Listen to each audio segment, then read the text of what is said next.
तुम्हाला विश्वासही होणार नाही, पण आज आपण गुळामध्ये पुदिना घालून फक्त 5 मिनिटात बनणारी उन्हाळ्यासाठी खास गारेगार अशी रेसिपी बनवतोय। ही रेसिपी जर तुम्ही एकदा बघितली तर बाहेर जाऊन कधीच पिणार नाही। करायला खूप सोपी आहे। चला तर करायला घेऊयात। यासाठी इथे मी घेतलेला आहे गूळ। गूळ सुरीने एकदम बारीक चिरून घ्यायचा। आपण जो पदार्थ बनवतोय तो 2 व्यक्तीसाठी म्हणजे 2 माणसासाठी बनवतोय। यासाठी आपल्याला जेवढा लागेल तेवढा गूळ चिरून घ्यायचा आहे। तर हे बघा, एवढा गूळ मी हा चिरून घेतलाय। एक लहान वाटी भरून हा गूळ आहे। गूळ चिरूनच घ्यायचा।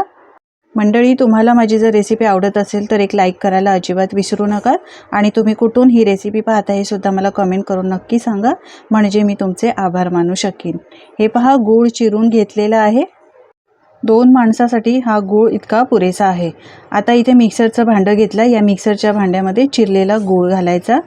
आपण मस्त खास उन्हाळ्यासाठी घरच्या घरी एनर्जी देणारा ऊसाचा रस बनवतोय। यासाठी 10-12 पुदिन्याची पानं घेतली आहेत, धुवून घालायची। ऊसाचा रस आपण नेहमी रसवंती गृहातच जाऊन ऊसाचा रस पित असतो, पण घरच्या घरी फक्त 5 मिनिटात तुम्ही हा सोप्या पद्धतीने ऊसाचा रस बनवू शकता। यानंतर अर्ध्या लिंबाचा रस घातलेला आहे। याला मस्त चटपटीतपणा येण्यासाठी थोडंसं आलं घालायचं आहे। आलं सुद्धा पौष्टिक आहे, पोटासाठी चांगलं आहे। पचन होत नसेल तर त्यासाठी आल्याचा नक्की वापर करा। यानंतर अर्धा चमचा काळं मीठ घातलंय। काळं मिठाचाच वापर करा, कारण ऊसाचा रस आपण नेहमी पितो तो त्यामध्ये काळं मीठच असतं। यानंतर 5-6 बर्फाचे खडे आणि साधं पाणी थोडंसं घालायचं आहे। सुरुवातीला अर्धी वाटीच मी पाणी घातलेलं आहे, अर्धा ग्लास, जास्त घालायचं नाही। मिक्सरचं झाकण लावून बारीक करून घ्यायचं। तर तुम्ही पाहू शकता, मस्त असा झटपट फेसाळलेला ऊसाचा रस घरच्या घरीच आपला तयार झालेला आहे। आता एका भांड्यावर अशी ही चाळणी ठेवायची आणि हा ऊसाचा रस बनलेला आहे तो गाळून घ्यायचा। तुम्हाला माहित आहे का, गूळ ऊसापासूनच बनतो, त्यामुळे आपण हा गुळापासून ऊसाचा रस बनवलेला आहे।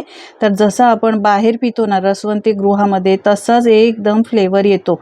तुम्ही कधी बनवला नसेल या पद्धतीने ऊसाचा रस घरच्या घरी, तर एकदा नक्की बनवून बघा। घरी पाहुणे येणार असतील किंवा तुम्हाला थंडगार काही पियायचं असेल तर या पद्धतीने झटपट तुम्ही फक्त 5 मिनिटांमध्ये ऊसाचा रस घरच्या घरी बनवू शकता। आणि मुख्य म्हणजे जसं आपण बाहेर पितो ना रसवंती गृहामध्ये जाऊन, त्या पद्धतीचीच याला चव येते। आता यामध्ये गरजेनुसार थंड पाणी घालायचं आहे। मस्त गारेगार थंडगार असा घरच्या घरी खूप सोप्या पद्धतीने आपण हा ऊसाचा रस बनवलेला आहे। उन्हाळ्यात बऱ्याच वेळेला थंडगार काही प्यायची इच्छा असते। ऊसाचा रस तर नेहमीच उन्हाळ्यामध्ये बाहेर जाऊन पिला जातो, तर यापुढे तुम्ही बाहेर जाऊन न पिता घरच्या घरी एकदम साध्या सोप्या पद्धतीने फक्त 5 मिनिटात या पद्धतीने असा हा ऊसाचा गारेगार रस बनवून पिऊ शकता। हा घरी बनवलेला ऊसाचा रस इतका पौष्टिक आहे, कारण आपण यामध्ये पुदिना घातलाय, आलं घातलंय, त्यामुळे पोटाला थंडावा देण्याचं काम करतं। शिवाय आल्यामुळे अपचनाचा त्रास असेल तर तो सुद्धा कमी होतो। गुळाचा वापर केल्यामुळे ऊसाचा रस बनवल्यासारखी तीच फिलिंग येते, म्हणजे त्याच पद्धतीची चव येते। शिवाय काळं मीठमुळे चवीला एकदम हा भन्नाट लागतो। तुम्ही सुद्धा मंडळी या पद्धतीने एकदा हा ऊसाचा रस करून बघा आणि तुमचे अनुभव माझ्यासोबत नक्की शेअर करा। तुम्हाला बर्फ नको हवा असेल, साधं पाणी हवं असेल तर साध्या पाण्याचा वापर करू शकता आणि त्या पद्धतीने तुम्ही असा हा ऊसाचा रस घरच्या घरी फक्त 5 मिनिटात बनवू शकता। आहे की नाही साधी सोपी पद्धत? तर आता बाहेर जायची काय गरज, घरच्या घरी तुम्ही सुद्धा असा हा ऊसाचा रस बनवून बघा ना। आजची रेसिपी कशी वाटली हे सुद्धा मला कमेंट करून सांगा। उन्हाळ्यासाठी असेच थंडगार सरबतची रेसिपी सुद्धा अपलोड केलेली आहे, ती सुद्धा नक्की पहा। आजची ही ऊसाच्या रसाची रेसिपी जराही आवडली असेल तर लाईक करा आणि कुटुंबासोबत मित्रमंडळीसोबत शेअर करा।